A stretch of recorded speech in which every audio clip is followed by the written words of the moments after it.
আল্লাহ পাক রব্বুল আলামিনের হাবিবকে আল্লাহ তাআলা বলেন, হাবিব ও আমার বন্ধু, তুমি জমিনের মানুষকে জানিয়ে দাও তারা যেন তোমার সঙ্গে প্রেম করে, তোমাকে তারা যেন ভালোবাসে।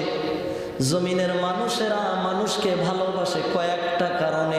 এক নম্বর অর্থের কারণে, টাকা পয়সা থাকলে তাকে ভালোবাসে।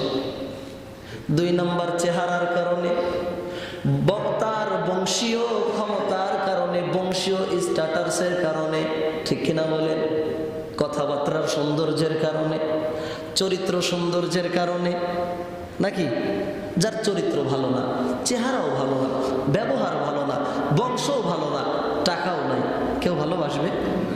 বরঞ্চ সে ভিক্ষা নিতে আসলেও তাকে অবজ্ঞা, তুচ্ছ তাচ্ছিল্য করে। শরীর থেকে দুর্গন্ধ আসতেছে, অপরিচ্ছন্ন পোশাক পরে আছো, যাও দূরে চলে যাও, ঠিক কিনা বলে? আল্লাহর হাবিব সাল্লাল্লাহু আলাইহি ওয়াসাল্লামকে আমরা যদি ভালোবাসতে চাই, জমিনের মানুষ একজন আর একজনকে ভালোবাসলে মানুষগুলি মানুষের বৈশিষ্ট্য দেখে, তার চরিত্রটা কেমন। আমাদের রাসূলের চরিত্র কেমন কেমন? জমিনের মানুষ মানুষকে ভালোবাসতে গেলে তার চরিত্র দেখে। আল্লাহ তাআলা বলে, তোমার নবীকে ভালোবাসতে যাবা, তোমরা চরিত্র খুঁজবা। আমি নবীর চরিত্রের জন্য সার্টিফিকেট দিয়ে দিলাম, লাকাদ কানা লাকুম ফি রাসূলিল্লাহি উসওয়াতুন হাসানা। আল্লাহ তাআলা বলেন, জমিনের মানুষেরা, তোমাদের জন্য তোমাদের নবী মুহাম্মদুর রাসূলুল্লাহ, আরেকটু জোরে বলেন, নবী মুহাম্মদুর রাসূলুল্লাহ সাল্লাল্লাহু আলাইহি ওয়াসাল্লামের মধ্যে রয়েছে উত্তম আদর্শ। আল্লাহ তাআলার হাবিবকে যদি ভালোবাসতে হয়, রাসূলের চরিত্রের সার্টিফিকেট কে দিয়েছেন? আল্লাহ পাক বলে, তোমার রাসূলের চেহারা যদি তুমি দেখতে চাও, তোমার রাসূলের চেহারাটা কত সুন্দর এটা যদি তুমি জানতে চাও, আমি আল্লাহ তাআলা তোমার রাসূলের চেহারার কথা না, বরঞ্চ সাধারণ একজন মানুষের কথা কোরআনে বলে দিচ্ছি, লাকাদ খালাকনাল ইনসানা ফি আহসানি তাকওয়িম। বলেন সুবহানাল্লাহ। আল্লাহ তাআলা বলেন, আমি জমিনের মানুষকে সব থেকে সুন্দর করে জমিনের মধ্যে পাঠিয়েছি। বলেন সুবহানাল্লাহ। আল্লাহ বলেন, লাকাদ খালাকনাল ইনসান ফি আহসানি তাকওয়িম। সব থেকে সুন্দর করে আল্লাহ তাআলা জমিনের মধ্যে যেই মাখলুক বানিয়েছেন, ওই মাখলুকের নাম হচ্ছে মানুষ। আমাদের রাসূলের ব্যবহার ভালো ছিল নাকি ছিল না? রাসূলের চরিত্র কেমন ছিল? রাসূলের ব্যবহার কেমন ছিল? রাসূলের মুআমালাত কেমন ছিল? রাসূলুল্লাহ সাল্লাল্লাহু আলাইহি ওয়াসাল্লামের শারীরিক গঠন আকৃতি কেমন ছিল? রাসূলের পোশাক পরিচ্ছদ কেমন ছিল? জমিনের মানুষেরা যেটা কল্পনা করতে পারে না, তার থেকেও অনেক ঊর্ধ্বে ছিল আমাদের রাসূলের পুরো জিন্দেগি, সবকিছু। কথা বলেন ঠিক কিনা? এই জন্য আমরা রাসূলের সঙ্গে ভালোবাসা, এই জন্য আমরা রাসূলের সঙ্গে ভালোবাসা করব। আপনি জমিনের মধ্যে একটা মানুষকে ভালোবাসতে গেলে তার আপনি in total first to last প্রত্যেকটা বিষয়ে আপনি ভালো পাবেন না। কোনো না কোনো দিক থেকে তার খারাপই, কথা বলে না, কোনো না কোনো দিক থেকে তার খারাপ আছে, কোনো না কোনো দিক থেকে তার স্পট আছে, দাগ আছে। কিন্তু আমাদের রাসূলুল্লাহ সাল্লাল্লাহু আলাইহি ওয়াসাল্লামের কোনো দিকে কোনো দাগ আছে? কোনো দিকে কোনো কালিমা আছে? কোনো কালো নেই। আমাদের রাসূলুল্লাহ সাল্লাল্লাহু আলাইহি ওয়াসাল্লামের চরিত্র জমিনের মানুষেরা বলে, অমুক ভাইয়ের চরিত্র ফুলের মতো পবিত্র, সে কিন্তু নামাজও পড়ে না, আছে না, রোজা রাখে না, হজ করে না, কিছুদিন পর পর ব্যাংকক যায়, চায়না যায়, সেখানে হোটেলের মধ্যে, সেখানে রেস্টুরেন্টের মধ্যে তিনি চলে যায়, তিনি ক্যাসিনোতে যায়, তিনি ওখানে গিয়ে জুয়া খেলেন, তিনি ওখানকার মেয়েদের সঙ্গে সময় কাটান, মদ্যপান করেন। আপনি দেশে বসে যেই ভাইয়ের চরিত্রের কথা বলছেন ফুলের মতো পবিত্র, ওর চরিত্র নর্দমার থেকেও খারাপ। কথা বলেন ঠিক কিনা? কিন্তু আমাদের রাসূলের চরিত্র কোনো খারাপই নাই। বরঞ্চ আবু জাহেল, আবু লাহাব, উতবা, শাইবা, ওয়ালিদ ইবনে মুগীরা এরা একটা মিশন করলেন যে নবী মুহাম্মদের সঙ্গে যারা কথা বলে তারাই ঈমান আনে। এক কাজ করা যাক, কি করা যায়? আমরা এক কাজ করব, আমরা হজের মৌসুমে এক একজনকে দায়িত্ব দিলেন, তুমি এই পয়েন্টে, তুমি এই পয়েন্টে, তুমি এই পয়েন্টে থাকবা, যেখান থেকে মানুষ ঢোকে এই পয়েন্টগুলিতে দাঁড়িয়ে তোমরা মানুষদেরকে বলবা যে দেখো তোমরা তো আসছো, এখানে মোহাম্মদ নামে একজন পাগল আছে, বলেন নাউজুবিল্লাহ, মোহাম্মদ নামে একজন জাদুকর আছে, যদি তোমরা এই মোহাম্মদের কাছে যদি তোমরা যাও, তোমরা তার জাদুতে আকৃষ্ট হয়ে যাবা, তোমরা তার চরিত্রের সে এমন আজে বাজে কথা বলবে, তোমরা তার মতো পাগল হয়ে যাবা। দেখেন সমাজের মধ্যে মানুষকে যেখানে প্রত্যেকটা মানুষের বৈশিষ্ট্য, তাদেরকে যেই কাজটা নিষেধ করা হয় ওই কাজটা বেশি করে। প্রমাণ আছে নাকি নেই? আল্লাহ বলে আমার ইবাদত করো, মানুষেরা ইবাদত করে না, এটাই তো বড় প্রমাণ। মানুষকে যেটা নিষেধ করা হয় মানুষ ওটা বেশি বেশি করে। তো যখন তারা বলল যে মোহাম্মদ নামে একজন পাগল আছে, তার কাছে কেউ যাবা না, তো তারা একটা জিনিস ভাবলো যে এক কাজ করা যাক, তাহলে মোহাম্মদকে দূর থেকে দেখে আসি, দেখি পাগলটা কেমন, জমিনে তো অনেক পাগল দেখছি, এই পাগলটাকে একটু দেখে আসি। তো একজন গেলেন, গিয়ে দূর থেকে রসুলের দরজা দূর থেকে দেখতেছে যে নবী মোহাম্মদ কি করে। রসুল ওখান থেকে তাকে দেখে তাকে সালাম বিনিময় করলেন, আসসালামু আলাইকুম ওয়া রাহমাতুল্লাহি ওয়া বারাকাতুহু, তাআল হিনা, আমার কাছে আসো, বলেন সুবহানাল্লাহ। আল্লাহ রসুল সাল্লাল্লাহু আলাইহি ওয়াসাল্লাম এই ব্যক্তির কাছে আগিয়ে গেলেন, তার হাত ধরলেন, ধরে তাজিমের সঙ্গে সম্মানের সঙ্গে বাড়িতে নিয়ে আসলেন, একটা স্থানে বসালেন। রসুলুল্লাহ তাকে খোরমা দিলেন, তাকে পানি পান করালেন। রসুলুল্লাহ তাকে কয়েকটা কথা বললেন, বলার পরে এই ব্যক্তি বলছে তোমার নামে মানুষ পাগল বলে কেন, তুমি নাকি পাগল? রসুল বলে হ্যাঁ, আমি হচ্ছে আল্লাহর পাগল। ওয়ামা নাকামু মিনহুম ইল্লা আইয়ুমিনু বিল্লাহিল আজিজিল, আল্লাহ পাক রব্বুল আলামিনের হাবিবকে বলছে যে তুমি নাকি পাগল, এই জন্য আসছিলাম, কিন্তু আসলেই তুমি পাগল, তুমি কার পাগল? রসুল বলে আমি আল্লাহর পাগল। এই ব্যক্তি রসুলের চরিত্র দেখে, চেহারা দেখে, ব্যবহার দেখে বলে আমি আর ফিরে যেতে চাই না, তো আমার হাতটা বাড়িয়ে দিয়েছি, তোমার হাতটা দয়া করে আমার হাতের উপরে দিয়ে আমাকে কালিমা পড়ে মুসলমান বানাও। এই ছিল রসুলের চরিত্র, এই ছিল রসুলের ব্যবহার। এই জন্য রসুলের চরিত্র নিয়ে কোনো প্রশ্ন আমাদের, রসুলের ব্যবহার নিয়ে কোনো প্রশ্ন আমাদের, তাহলে মানুষেরা তো ভালোবাসা প্রেমে পড়ে ওই ব্যক্তির যিনি সব থেকে সুন্দর, যিনি সব থেকে চরিত্রবান। তাহলে আমরা প্রেম করব কার সঙ্গে? ভালোবাসা করব কার সঙ্গে? ভালোবাসা যদি রসুলের সঙ্গে করি লাভ আছে নাকি নাই? আল্লাহ তাআলা বলেন ওয়ায়াগফির লাকুম যুনুবাকুম, আল্লাহ পাক রব্বুল আলামিন বলছেন আমাকে যদি তারা ভালোবাসে, আমি আল্লাহ পাক রব্বুল আলামিন তাদেরকে প্রথম পুরস্কার দিব, আমি তাদের জীবনের গুনাহগুলিকে মাফ করে দিব। আল্লাহ তাআলা বলেন প্রথম নাম্বার পুরস্কার ফাত্তাবিউনি, যদি তারা তোমার অনুসরণ করে, ইউহিব্বুকুমুল্লাহ।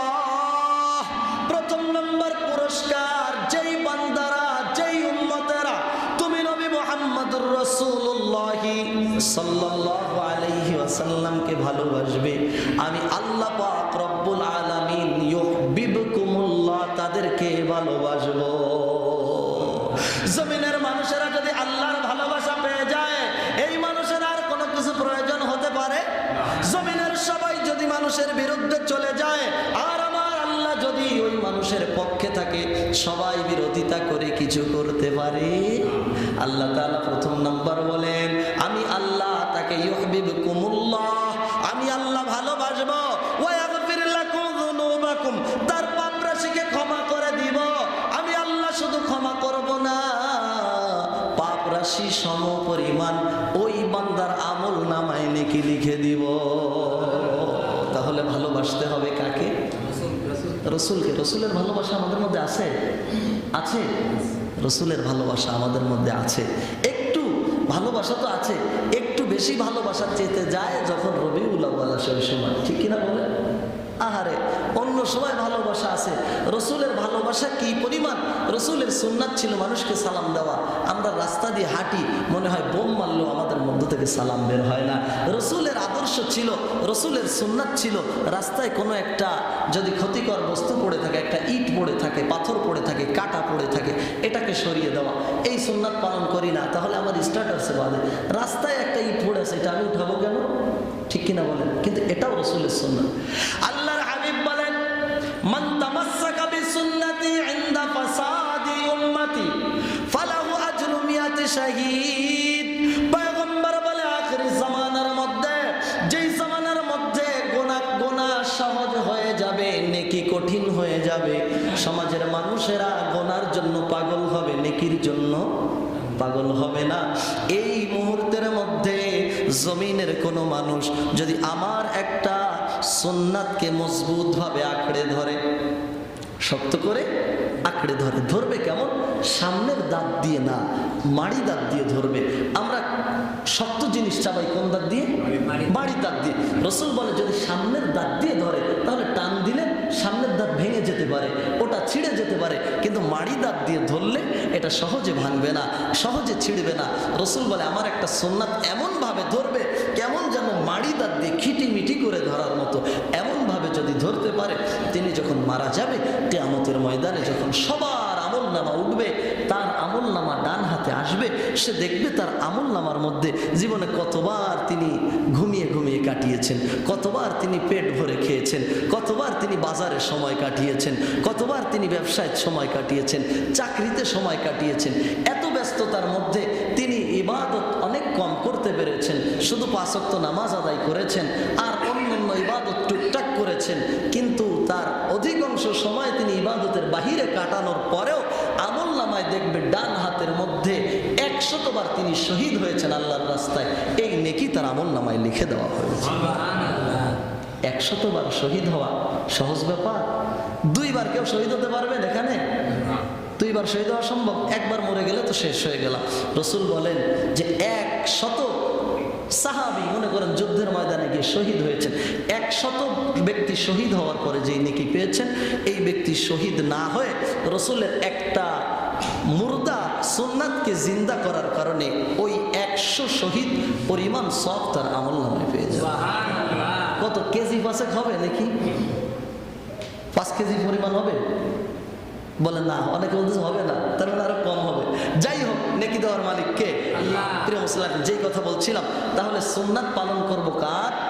ভালোবাসবো কাকে? রসুলকে যদি ভালোবাসি তাহলে পাবো কাকে? আল্লাহকে। জমিনের মানুষ বিভিন্ন নায়িকাদের জন্য পাগল হয়, বিভিন্ন গায়িকাদের জন্য পাগল হয়। দেখেন, নায়িকা যখন ঘুম থেকে ওঠে, এই নায়িকাদের তো আল্লাহ আলাদাভাবে বানিয়েছেন যে তিনি ঘুম থেকে উঠলে আমাদের মতো মুখে দুর্গন্ধ হয় না, মুখের চোখে ময়লা আসে না, এরকম না তারা? তারাও কি আমাদের মতো?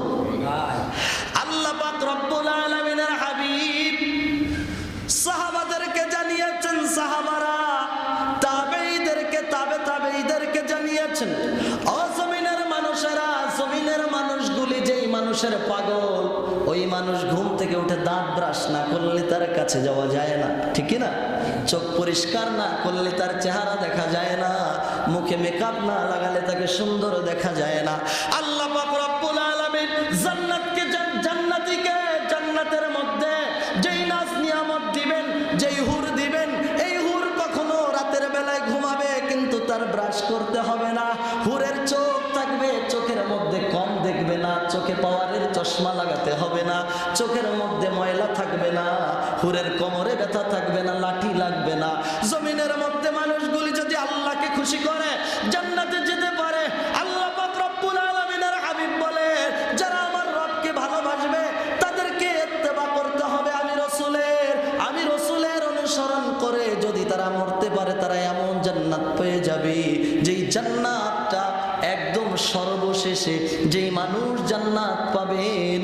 আমাদের জমিনের বৈশিষ্ট্য, যখন মানুষগুলি টিসিবির মাল আনতে যায়, মানুষগুলি যখন বাজার করতে যায়, এই বাজার থেকে ভালো ভালো জিনিস বেছে কিনে ফেলে, এরপরে সবার শেষে যেই পটলগুলো থেকে যায়, সবার শেষে যেই বেগুনগুলো থেকে যায়, এই বেগুন বাড়িতে এনে সিদ্ধ করলে সিদ্ধ হয় না, কেমন যেন রোলার দিয়ে সিদ্ধ করতে হবে, ঠিক কিনা বলে? কারণ কি? কারণ বাসা মাল শেষ, বুঝতেছেন না মনে হয়? ঢেঁড়স, ভেন্ডি বেছে বেছে আগা ভেঙে ভেঙে যেগুলো নেওয়া এগুলো নিয়ে গেছে, সর্বশেষে আছে পাকাগুলো, এগুলি কোথাও চলে না। সর্বশেষে যে বেগুন আছে, এই বেগুন রান্না করে খাওয়া যাবে না, এটা রোলারের তলে দিয়ে এরপরে পিষে খেতে হবে। অবস্থাটা এমন। আল্লাহ তাআলার হাবিব বলেন যে, ও আমার উম্মতেরা, দেখো তোমাদেরকেও আমি বলি, সবাইকে জান্নাত বন্টন করার পরে একদম শেষ যেই ব্যক্তি জান্নাত পাবে, জমিনের মধ্যে সবাই কেনার পরে তুমি যে পাও পোকা বেগুন, পোকা ঢেঁড়স, পোকা পটল, এবার সবার শেষে যাকে জান্নাতটা দেওয়া হবে তার জান্নাতটা হবে 10টা পৃথিবীর থেকেও বড়। তাহলে এই জান্নাত পেতে হলে, এই জান্নাতের নাজ নিয়ামত পেতে হলে ভালোবাসতে হবে কাকে? রসুলকে। প্রথমত ভালোবাসবো আল্লাহকে।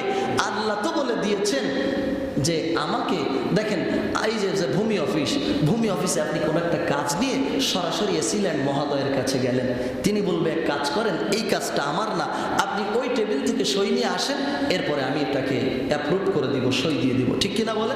আল্লাহ তাআলা বলে তুমি তো আমাকে পেতে চাও, সরাসরি আমাকে পাবা না, আমার রসুলের কাছে যাও, রসুলের ইত্তেবা করো, অনুসরণ করো, রসুলকে ভালোবাসো, আমি আল্লাহ তোমাকে ভালোবাসবো। সুবহানাল্লাহ। রসুলের প্রেমটা অন্তরের মধ্যে ঢোকাতে হবে। আমরা তো রসুলকে ভালোবাসি, কিন্তু অনেকে আছে রসুলকে চেনে না, রসুলের ইবাদত করে না, রসুলের বন্দেগী করে না, রসুলের সুন্নাতগুলি সুন্দরভাবে পালন করে না। আছে নাকি নাই? আল্লাহ রসুলকে বাতাসে চিনত, রসুলকে মাছে চিনত, রসুলকে গাছে চিনত। আল্লাহ বলে ওয়ামা আরসালনাকা ইল্লা রাহমাতাল লিল আলামিন। আমাদের নবী আলামিনের রহমত, আমাদের নবী গাছের নবী, মাছের নবী, পাহাড়ের নবী, জিনের নবী, ফেরেশতার নবী, আমাদের নবী পুরুষের নবী, মহিলার নবী, পাথরের নবী, আমাদের নবী হাটের নবী, মাঠের নবী, গাছের নবী, আমাদের রাসূল সাল্লাল্লাহু আলাইহি ওয়াসাল্লাম সমস্ত কীট পতঙ্গের নবী যিনি, তিনি কে? নবী মুহাম্মদুর। আল্লাহর পয়গম্বরকে বাতাসে ভালোবাসতো, রাসূলুল্লাহকে ছায়ায় ভালোবাসতো। প্রিয় হাজিরিন, আল্লাহর হাবিব সাল্লাল্লাহু আলাইহি ওয়াসাল্লামকে রোদ যখন হতো, দুই প্রহরের রোদ্রের সময় মানুষগুলি খালি পায়ে চলতে পারতো না। আল্লাহর হাবিব সাল্লাল্লাহু আলাইহি ওয়াসাল্লাম যখন রোদের মধ্যে বের হতো, ছায়া রাসূলকে এত ভালোবাসতেন, ছায়া বলতো আমার রাসূল কষ্ট পাবে, ছায়া সহ্য করতে পারতো না। ছায়া রাসূলের মাথার উপরে এসে রাসূল যত দূর যেতেন, ছায়া রাসূলের মাথার উপরে অত দূর থাকতো। আল্লাহর হাবিব সাল্লাল্লাহু আলাইহি ওয়াসাল্লাম রোদ্রের মধ্যে গাছের নিচে বসে থাকতেন। গাছ রাসূলকে কতটা ভালোবাসতো, গাছ রাসূলুল্লাহ সাল্লাল্লাহু আলাইহি ওয়াসাল্লামের উপরে সহিহ হাদিসের বর্ণনা, গাছের ডালগুলি বিভিন্ন দিকে ছড়িয়ে আছে, রাসূলুল্লাহ গিয়ে বসেছেন, সেখানে পর্যাপ্ত পরিমাণ ছায়ার ব্যবস্থা নেই। প্রখর রোদ্রের মধ্যে রাসূলুল্লাহ সাল্লাল্লাহু আলাইহি ওয়াসাল্লাম যখন কোনো গাছের নিচে বসে যেত, গাছের ডালগুলি একত্রিত হয়ে রাসূলকে ছায়া প্রদান করতে। তাহলে যে বললাম রাসূল যে আলামিনের সমস্ত মাখলুকাতের নবী, রাসূলুল্লাহ ছায়ার নবী কিনা? বলছে না, রাসূলুল্লাহ ছায়ার নবী কিনা? রাসূলুল্লাহ গাছের নবী কিনা? গাছের নবী। আল্লাহর পয়গম্বর সাল্লাল্লাহু আলাইহি ওয়াসাল্লাম দাওয়াতি কাজের জন্য 3 দিন বের হয়ে গিয়েছেন একটা জায়গায়।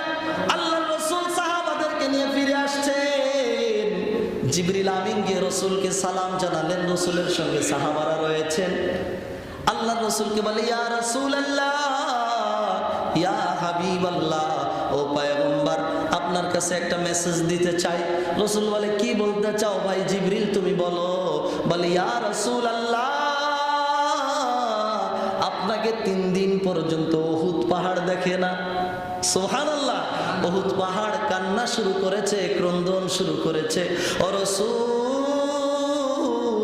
জলদি করে আপনি উহুদ পাহাড়ের পাশ দিয়ে অতিক্রম করুন। হাদিসের বর্ণনা, এ মন গড়া কথা? মন গড়া কথা? আল্লাহর পয়গম্বর পাহাড়ের নবী, আল্লাহর পয়গম্বর সাল্লাল্লাহু আলাইহি ওয়াসাল্লাম পাহাড়ের পাদদেশ দিয়ে চলছেন। ইতিমধ্যে ওই যে কাফেরেরা তারা বলল মুহাম্মদকে কোনোভাবেই শেষ করা যায় না, একটা কাজ করো, কি করা যায়? এই যে বড় পাথরটা নবী মুহাম্মাদের মাথার উপরে ছেড়ে দাও, তার ফয়সালা এখনই হয়ে যাবে। তারা পাথর নিয়ে আল্লাহর রাসূলের মাথার উপরে ফেলে দিতে গেল। পাথরকে আল্লাহ হুকুম দিলেন, হে পাথর, তুই কার মাথার উপরে পড়তে যাস? যার মাথার উপরে পড়তে যাস সে না তোর রাসূল। বলেন সুবহানাল্লাহ। পাথর সন্নির উপরে দাঁড়িয়ে গেল। আপনারা আজকে গিয়ে ইউটিউবে সার্চ করে দেখবেন, আর হাজী সাহেব যারা দেখে আসছে তাদের তো কোনো কথা না। পাথরটা সন্নির উপরে ভেসে আছে, রাসূলের মাথার উপরে পড়ে। তাহলে আমরা জানলাম, আমি যে ইতিপূর্বে অনেকবার বলেছি আমাদের রাসূল সমস্ত মাখলুকাতের রাসূল, এর উদাহরণ আজকে দিচ্ছি। তাহলে প্রথমে কি বললাম? আমাদের রাসূল সাল্লাল্লাহু আলাইহি ওয়াসাল্লাম ছায়ার রাসূল, ঠিক কিনা বলেন? আমাদের রসুল সাল্লাল্লাহু আলাইহি ওয়াসাল্লাম গাছের রসুল, আমাদের রসুল সাল্লাল্লাহু আলাইহি ওয়াসাল্লাম পাহাড়ের রসুল, আমাদের রসুল সাল্লাল্লাহু আলাইহি ওয়াসাল্লাম পাথরের। আপনারা শুনেছেন আমাদের রসুল সাল্লাল্লাহু আলাইহি ওয়াসাল্লামকে একদিন রসুল যাচ্ছেন একটা জায়গা দিয়ে, দেখে একটা হরিণকে বেঁধে রাখা হয়েছে। জানেন না ঘটনা? শুনছেন না অগণিত বার? আল্লাহ রসুল সাল্লাল্লাহু আলাইহি ওয়াসাল্লামের কাছে ওই যে হরিণ বলছি, ইয়া রাসূলুল্লাহ দেখেন আমি আসছি, আমাকে বেঁধে ফেলেছে, আমাকে শিকারী আমাকে আটকে ফেলেছে, জালে পড়ে গিয়েছি। আমার ছোট্ট ছোট্ট সন্তানেরা তারা আমার দুগ্ধ পান করার জন্য, আমার শাবকেরা তারা পাগল পারা হয়ে আছে। নবী গো, আমাকে যদি না ছাড়া হয় আমার শাবকগুলো মারা যাবে, এটা আমি সহ্য করতে পারি না, আপনি আমাকে একটু ছেড়ে দেন। সুবহানাল্লাহ বলবেন। আল্লাহর পয়গম্বর হরিণকে বাধা থেকে ছেড়ে দিলাম, বাচ্চাদেরকে দুধ পান করার জন্য জঙ্গলের মধ্যে। ইতিমধ্যে ইন দি মিন টাইম চলে আসলো ওই যে শিকারী, এসে বলে আমার হরিণ কোথায়? রসুল যেখান থেকে হরিণ ছেড়েছিল ওখানেই দাঁড়িয়ে আছে। কারণ রসুল্লাহ প্রতারক ছিলেন। আমাদের সমাজের মানুষ মানুষের সঙ্গে প্রতারণা করে না, কি করে না? গতকালকেই দেখলাম একটা গর্ভবতী গাভীন একটা গরুর জিহ্বাটা কেটে দেওয়া হয়েছে, দেখছেন না আপনারা? কত বড় আফসোস মানুষ। আল্লাহ তাআলা বলেন লাকাদ খালাকনাল ইনসানা ফি আহসানি তাকওয়িম। আল্লাহ কোরআনে অন্য জায়গায় বলতেছেন ওয়া লাকাদ কাররামনা বানি আদম, আমি বনি আদমকে সব থেকে শ্রেষ্ঠ করে বানিয়েছি, সব থেকে চমৎকার করে বানিয়েছি। আল্লাহ তাআলা কোরআনের অন্য জায়গায় বলছেন উলাইকা কাল আনআম বাল হুম আদাল। আল্লাহ বলেন এরা চতুষ্পাদ জানোয়ারের থেকেও নিকৃষ্ট। আল্লাহ পাক রব্বুল আলামিনের হাবিবকে বলে তুমি কেন ছেড়েছো? বলে আমি ছেড়ে দিয়েছি এই যে হরিণটা তার বাচ্চা রেখে আসছে, তুমি হরিণটাকে আটকে ফেলেছো। বলে তোমার মাথা খারাপ হয়েছে নাকি? হরিণকে তো আমি বেঁধে রেখেছি, তার বাচ্চা রেখে এসেছে, এটা আমি বুঝলাম না, তুমি বুঝলা কি করে?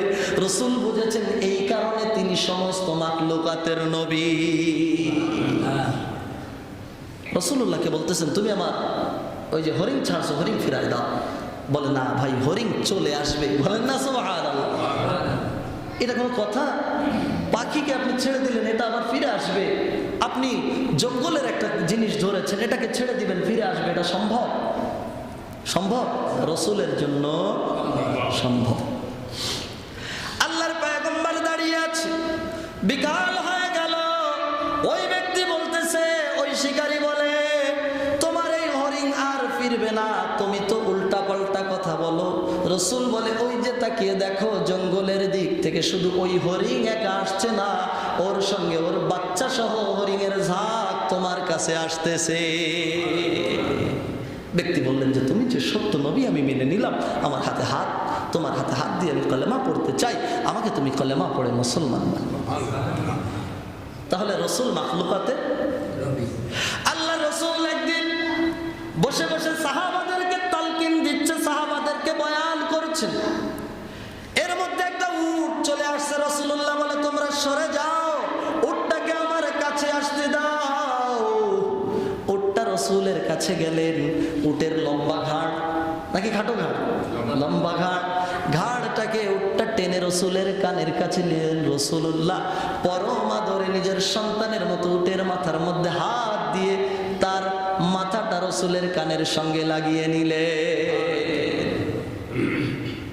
আল্লাহর পয়গম্বরকে উটটা বলতেছে ইয়া রাসূলুল্লাহ, ইয়া হাবিবাল্লাহ, আমার অনেক বয়স হয়েছে, আমার পর্যাপ্ত খাবারের প্রয়োজন, আমার মালিক আমাকে ঠিক মতো খাবার দেয় না।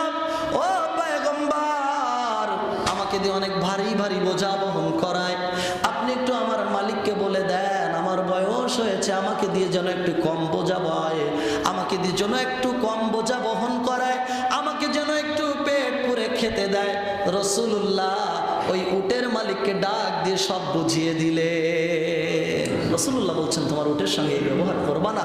তাহলে রাসূলুল্লাহ সাল্লাল্লাহু আলাইহি ওয়াসাল্লামকে হরিণ ভালোবাসত বিধায় ঝাঁক নিয়ে চলে আসলেন। রাসূলুল্লাহ সাল্লাল্লাহু আলাইহি ওয়াসাল্লামকে উট ভালোবাসত বিধায় রসুলের কাছে এসে অভিযোগ করলেন। এটাই হচ্ছে আমাদের রসুল। তাহলে রসুলের ভালোবাসা মাখলুকাতের অন্তরে ছিল নাকি ছিল না? মাখলুক হয়ে রসুলকে চিনল, আর আপনি মানুষ হয়ে চিনলেন না। আল্লাহ তাআলা তো আপনার কথাই বলেছেন, আপনার কথাই বলেছেন ওয়ালাকাদ কাররামনা বানি আদম, আমি বনি আদমকে সব থেকে শ্রেষ্ঠত্ব দিয়ে মর্যাদা দিয়ে দান করেছি, আপনি তো সেই মানুষ। শ্রেষ্ঠ হয়ে আপনি রসুলুল্লাহকে চিনলেন না, শ্রেষ্ঠ হয়ে রসুলুল্লাহকে ভালোবাসলেন না। আপনি মাখলুকাতের কাছ থেকে শিক্ষা নেন তারা রসুলকে কেমন ভালোবাসত। বলেন না সুবহানাল্লাহ। আল্লাহ পাক রব্বুল আলামিনের হাবিব সাল্লাল্লাহু আলাইহি ওয়াসাল্লাম তিনি একটা গাধার পিঠে রাসূলুল্লাহ সব সময় চলাফেরা করতেন।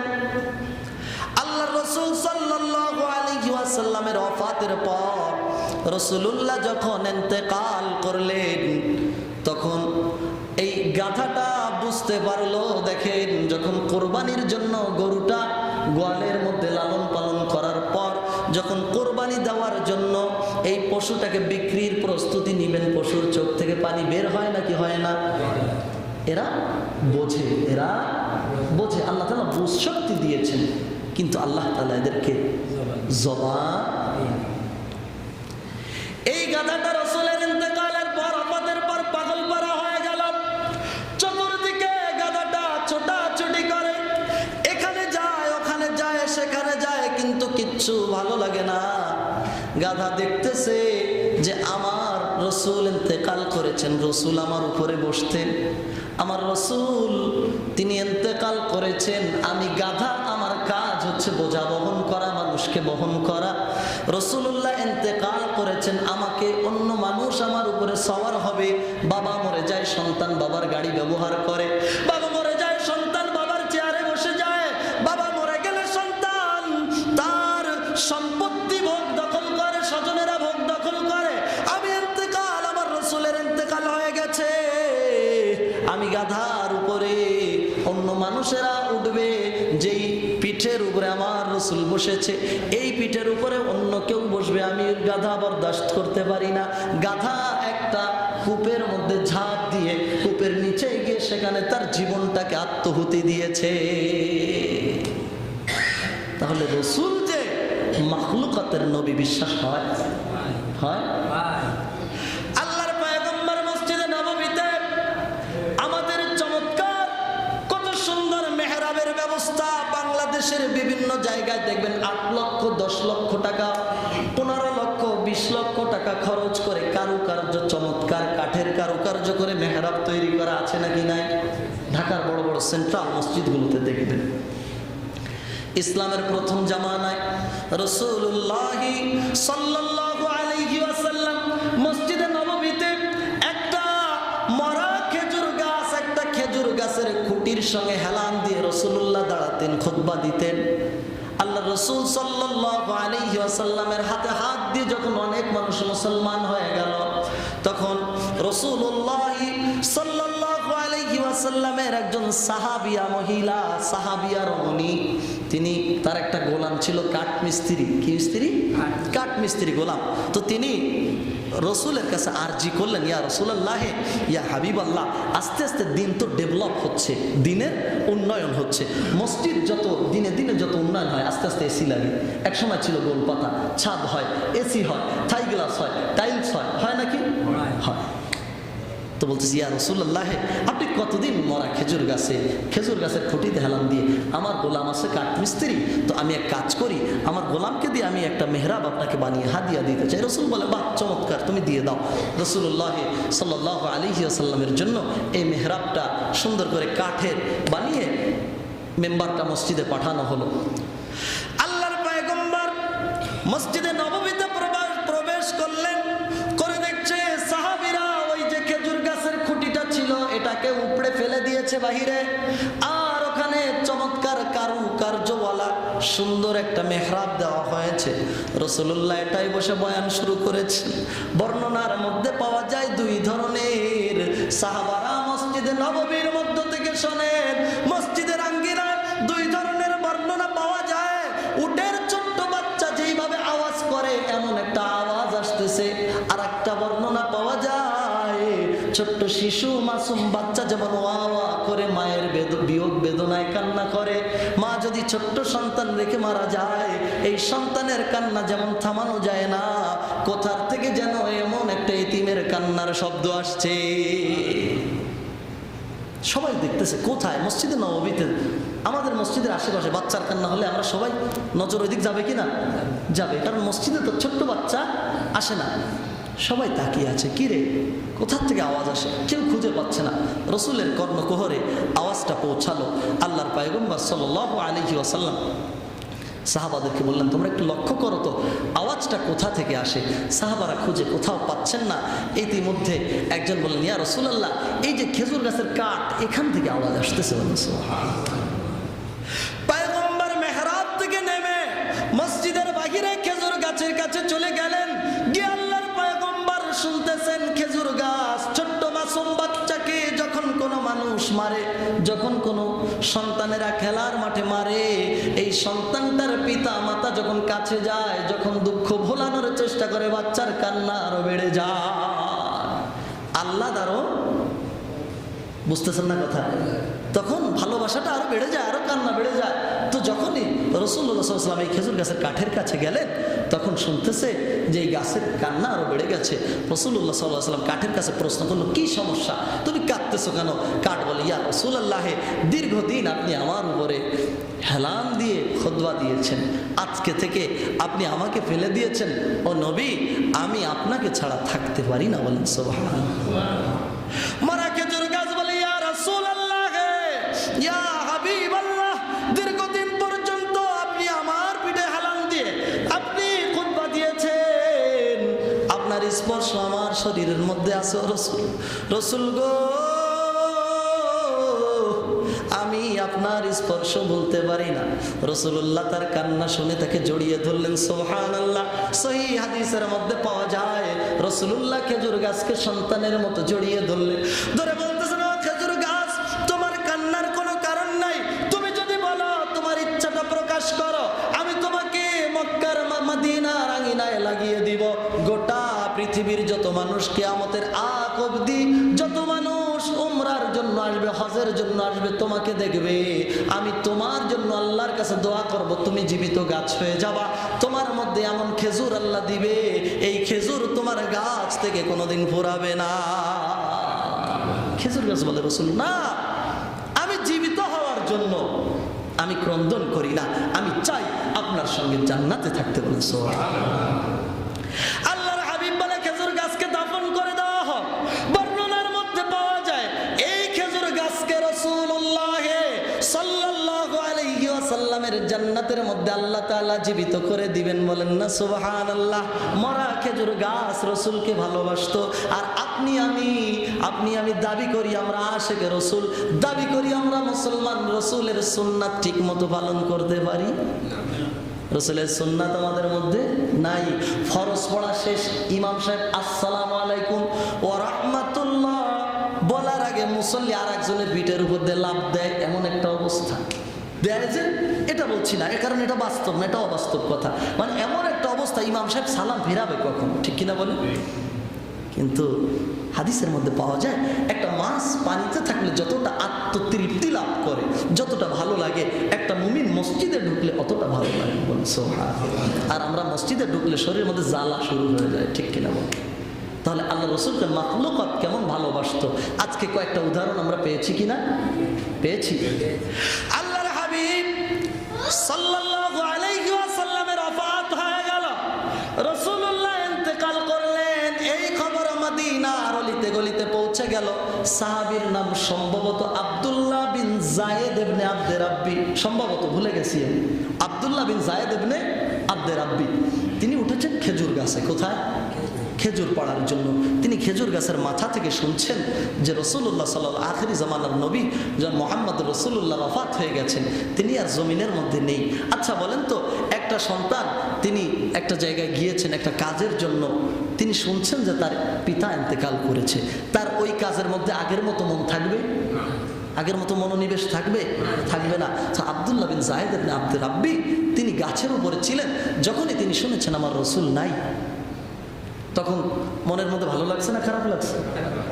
আব্দুল্লাহ বিন যায়েদ ইবনে আব্দে রাব্বি তার কর্ণকুহরে যখন সংবাদ পৌঁছালো তোমাদের নবী মুহাম্মদ আর জমিনের মধ্যে বেঁচে নাই, আব্দুল্লাহ বিন যায়েদ ইবনে আব্দে রাব্বি বলে, কার জন্য বেঁচে থাকবো, কাকে মুখ দেখাবো?